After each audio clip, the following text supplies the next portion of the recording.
We are so excited, family, to be here at the shrine of Blessed Kateri Tekakwitha in Fonda, New York, right outside of Albany. It's only about 10 miles from the shrine of the North American Martyrs in Auriesville.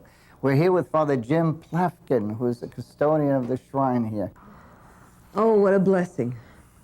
What a blessing to walk on this holy ground. I have had such a sense since we started to tape the lives of the saints, of the martyrs of North America. At first, I was deep into the pain, the suffering, the price that was paid. Being a mother and a grandmother, all I could see was the pain these young men endured. All we have seen is the violence and the atrocities, but we never did see the fruits of that. Then we come just a short distance and we meet the lily of the Mohawks, the fruit of the evangelization of the Jesuits here in the United States and in Canada, Blessed Kateri Tekakwitha. So we see that although the Jesuits left here in 1649 completely depressed, thinking that it had been a failure, the fruits even then were beginning to blossom. And she's so like our early martyrs, right, Father? She was in love with Jesus. She was solely given, it would seem, Father's going to tell us about it, but it would seem that she was giving her life totally to our Lord and wanted no one else. And so she rather give up her life than enter into a relationship, even marriage. The life of Kateri I find personally fascinating because, like St. Francis, when she chose to follow Christ, in a very short time became totally conformed in many ways to his life, the life of Christ. Growing up among the Mohawk people, among the Iroquois Confederacy, which is 5 Indian nations that banded together throughout New York State, the Mohawks were known as being the most violent in many ways. There was always struggle between the tribes, with sometimes neighboring tribes attacking the Iroquois to gain territory, and at other times, the Iroquois initiating the attack. They were merciless against their captives. When their neighbors were brought back to camp, it was the women who made the decisions whether they would live as slaves or die, very often inflicting the most hideous torture upon their captives until they did die. Even the little girls inflicted the most heartless torment upon the prisoner day on end. Into this, Kateri was born in 1656 at Osinanon. Her father was a Mohawk chief, part of the Iroquois. Her mother, an Algonquin woman, was a Catholic. In fact, she learned Christianity initially from her own mother, an Algonquin Indian, who, in marrying her father, who was a tribal chief, she, as she grew up, learned about the Christian faith, and eventually, as we know from the work of the missionaries, wished to learn more about her faith. But as time went on, the tribe, when they were first banded together and she was first born in this area of the Mohawk Valley, they were over at a smaller village across the way called Osinanon, now close to Auriesville, the Jesuit shrine of the North American Martyrs. In her youth, one of the reasons the whole tribe moved here was because smallpox hit the tribe and killed off more than half of their people, not just Kateri's parents and her younger brother. So that illness left her with a potted face, and it affected her eyesight, so she could not stay out in bright sunlight. She had to often cover her eyes because the sun bothered her ability to see. Because of that, she obviously used her time well. In the longhouse, she worked on beadwork, and she tried to help around the chores of the family, her longhouse family. And it's during that time, it seems that she developed a more profound interior life. And when she embraced Christ, as we know with many of the Mohawk Indians, when they make up their mind, they are committed to a cause. And Kateri rightfully did that. Father, the thought that kept going through my mind as you were talking about, do you have an idea, is there some idea about how old she might have been when her parents died? My understanding is somewhere around the age of 8 to 10 when she lost her parents. All right, now think about how remarkable that was. This was the thought. And we don't realize the influence that we have on our children. The first 8 years of her life, her mother brought her the gospel, brought her the Catholic faith. And even though she went amongst her people and she served them, I'm sure she loved them, I'm sure they had a wonderful relationship, there was that longing for that which had been planted in her heart by her mother, and that was Jesus.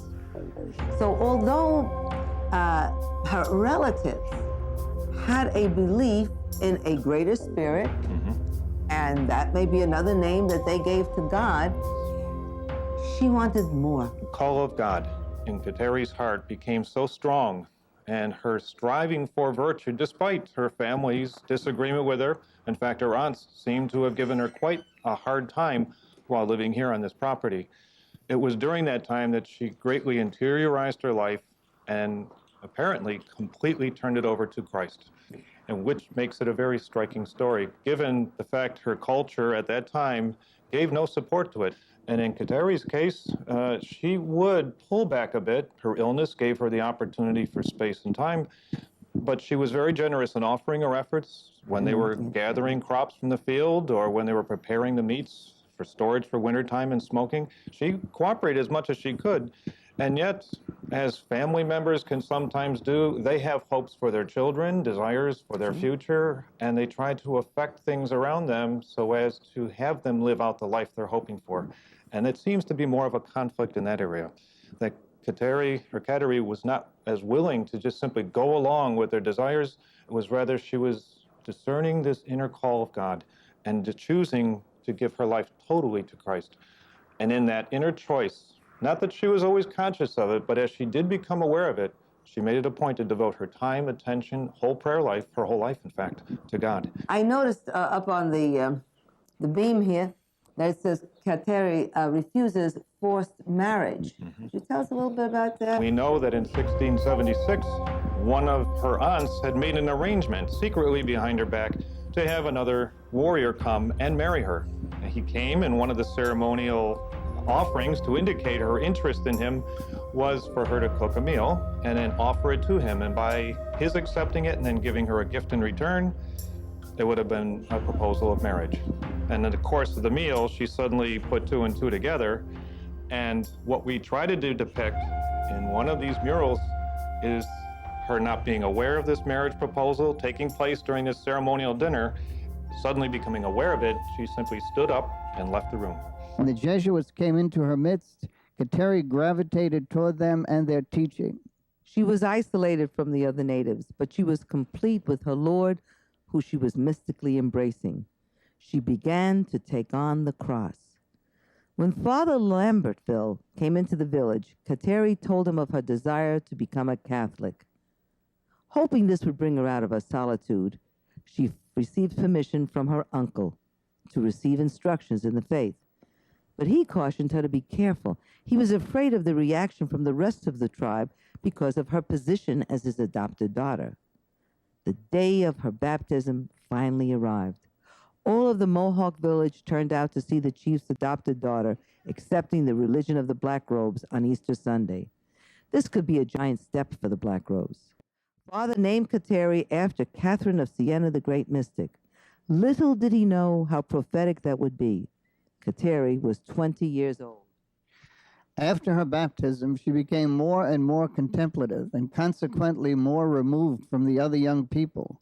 She suffered deeply when she saw them practicing pagan rituals. As she drew closer to Jesus, the brutality as well as the pursuit of the flesh, which was so ingrained in the culture of her people, became unbearable. This further alienated her from the young people.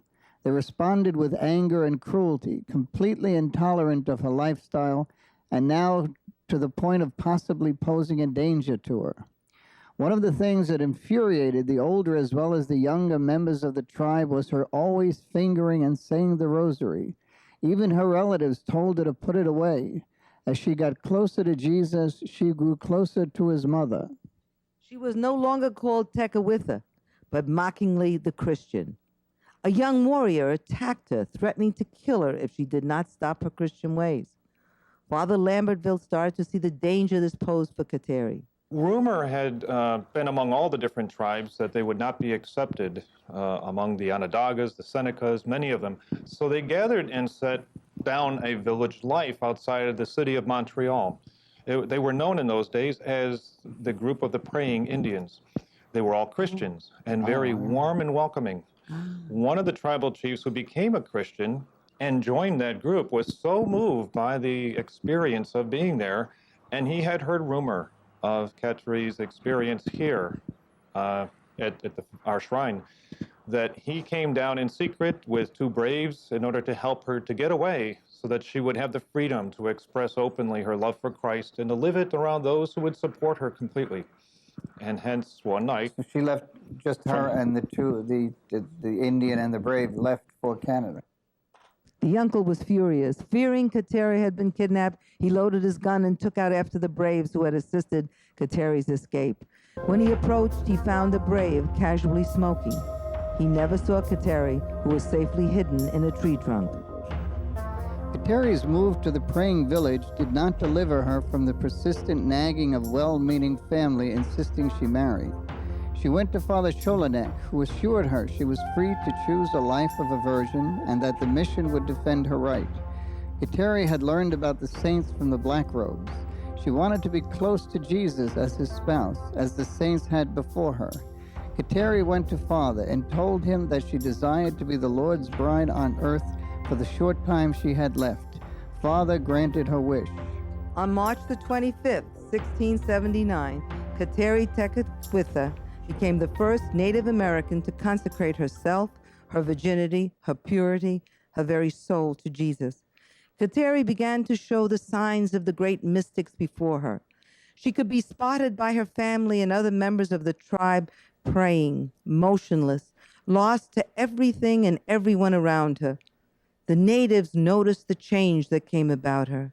She was, like the holy saints before, among them physically, but it was obvious she was not spiritually there, but somewhere beyond. Kateri knew death was near. She was ready to go home to her spouse, to live with him as his servant eternally.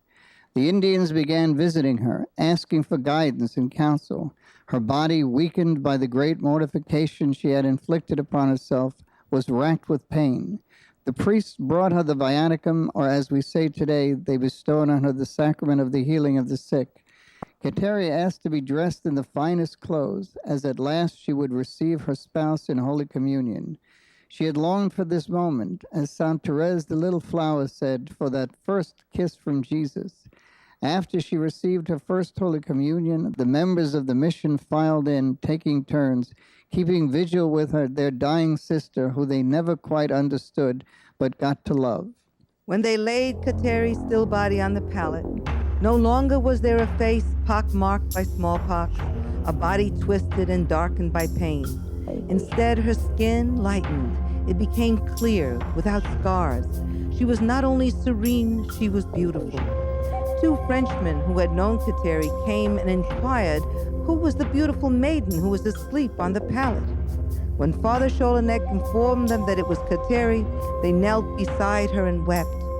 As word spread through the colonies via the two Frenchmen, everyone exclaimed as one, "The saint is dead." Miracles began at once. The sick were healed, the lame walked. Father Choquetier was the first she appeared to 6 days after she was buried. Kateri was radiant. In one hand she had a church upside down, and in the other a Native American tied to a burning stake. The priest did not understand what she was saying until 3 years later, when a tornado hit the church and turned it upside down. The second prophecy was to come to pass when the Onondagas attacked the mission during a war between the tribes. An Iroquois Christian was captured and burned at the stake. The second one, Kateri appeared to, was her adopted mother, Anastasia. She said that she saw a beautiful Kateri beside her holding a shining cross. She told Anastasia that she had loved the cross while on earth and loved it even more in heaven. One of the things that we do know is if Blessed Kateri is made a saint, she would be the first native-born Native American Indian to become a saint in the church. And that's what we're hoping and praying for, not only here, but at her shrine that's up in Canada, Kanawaki Reservation, where Father James Jacques Brier is also promoting her cause for the Jesuits.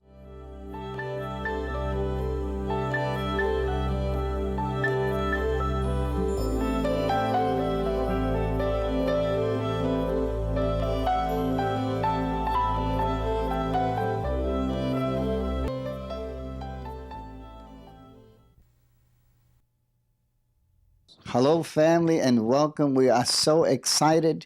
We are at Kanawaki, Canada, near Montreal, which is the resting place, the final resting place of Blessed Kateri Tekakwitha.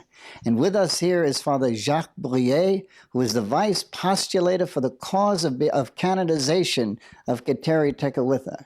In back of us, we have some relics from the time of Kateri, as well as artifacts that were given to the mission by the people of France. So what we see now is a monstrance, and this came from Paris, and it was given to the mission in 1668. That is when Kateri was still living. And most probably, Kateri did kneel before this monstrance to adore the Blessed Sacrament.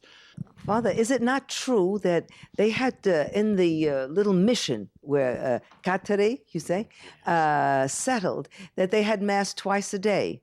Once in the morning for the Jesuits, which once she found out she was allowed to attend, she attended. And many of the other North Americans, Indians, would come also, wouldn't they? So, and then she would stay on, and that you had to rise at 4 o'clock in the morning, and they would say their office, the divine office, and then Mass, and then she would remain until the 8 o'clock Mass. When they were visiting missionaries, she would also attend their Masses too. But she also was a real Indian girl. She did work with the fishermen and the hunters, so some days she couldn't attend Mass, and this was very disturbing for her. So she refused, on Sundays she refused to go to do all these chores, that the normal Indian girl would do. I see. So she never neglected her duties, but God came first. That's it. Something that I read, and correct me if I'm incorrect, when she suffered, and of course her fellow Indians could not understand her desire for chastity and for celibacy. Yes. And so she did suffer because they didn't understand, and so they would criticize her and alienate her. She would come before the Blessed Sacrament for her consolation. This is true. And for an Indian girl, it was normal that she would marry. Exactly. So her uncle who took care of her after her own father passed away wanted her very badly to get married, and she refused all the time. And more so after she went to Montreal and met some sisters over there who had this vow of chastity, and she came back here to her spiritual father, Father Scholneck and Father Schoscher, and scolded them. You didn't tell me about that I could be a nun also, and I could make a special vow of chastity all my life and live with all these religious. So this is why from that time on, Kateri wished herself to found a congregation of Indian girls, made up of Indian girls who would practice celibacy, chastity, and all the virtues. And she was going to erect a building even on an island close to the place where she actually died. And she wanted to build like a convent. Yes. Yeah. But the missionaries said, well, you'll be in danger there. Your own people will come to get you from the Mohawk Valley, or maybe some French soldiers will bother you over there. So they dissuaded her because she was also too young in faith. Yes. She'd only been baptized for 2 years, yes. But she was already a saint at that time. Yes. In talking about her as a mystic, Kateri when she went to church, knelt down and stayed kneeling, and her friends and people would like to come too close to her because she was just like in ecstasy. Praise God. Not like in ecstasy. She was all raptured and taken up by this holy presence of the Lord. And this is where we can see she was a real mystic. Yes. Yes. Was this when she was kneeling before the monstrance? Before the Blessed Sacrament? At that time. Yes, At that time, yeah. So all her friends would like to kneel beside her and just looking at her, and she didn't mind because she didn't even know they were there, maybe looking at her, staring at her like that. Is it true? I believe I read that they called her the saint, even in her lifetime. Well, they called her the saint. You know, the last town where she lived, the mission where she lived, was called the town of prayer, the village of prayer. And we can say that not only Kateri was a saint, but many other people living there with her who were new Christians were living as saints, you know. So even men and women and girls. Was it a mission just for catechumens and those who had entered the faith? Did they all congregate La together? Prairie was mixed, French people and natives. Yes. But the other missions, when they moved this way, it was only for Indians, catechumens and already baptized Indians. And whereas they might be together many tribes who were enemies at times, who were hostile to each other, they lived in perfect harmony because of their belief in Christ. Did you read that too, Father? This is true. And according to the history of those times, Father Bichard wrote about that in a special way. He said that in Kanawaki at the beginning here, there were catechumens from 24 different tribes. And they lived together. Lived together, in harmony, as you say. Did she ever become a nun? Did she ever found an order of nuns? I have to say that she never accomplished that, though it has been said, I guess, in some big American magazine that she was a nun. She never became a nun, but in a way she lived as a nun, but I would say she lived like an Indian girl, like the other girls, except that she had a special love for her Lord. There is one thing that we find so exciting about this shrine, especially, and this part of Kateri's life. You see, when the Jesuits left Huronia and they burned down St. Maria of the Urons, as far as they were concerned, they were a failure. They had failed in this mission. And yet, little by little, the seeds planted by the blood of the martyrs was starting to grow. And in Kateri's life, she came to this place which became a haven, a refuge for Indians who had converted to Christianity, where they would be safe from the people that had not yet taken on the Christian mentality. So this was the fruits, this was the real fruits of the martyrs. All the work and the torture and the dying that took place was paid for here. Here, the fruits of the martyrs came to life. It is just such an exciting part of the story of the martyrs, which began in Huronia and really ended right here. Well, we want to thank you, Father, you gave us a lot more than we thought. You really have been terrific in helping us learn about Kateri, about this shrine.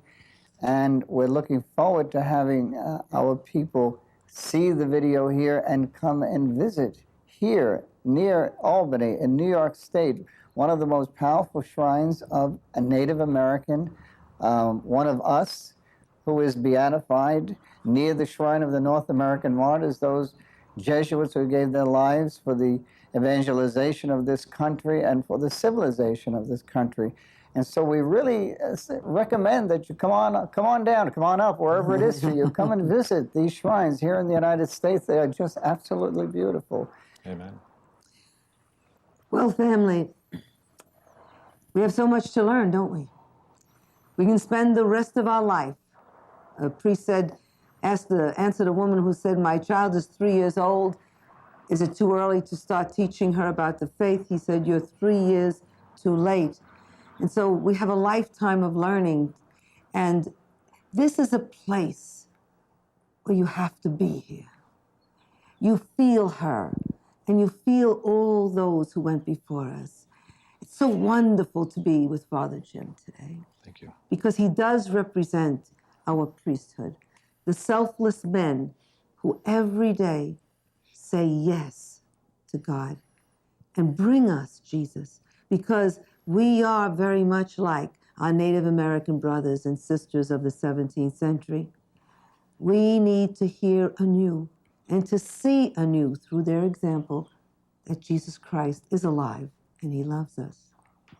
We love you. We love you. God bless you. God bless you.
Write us at the address on our screen or call us in the United States at 1-800-633-2484. We love you.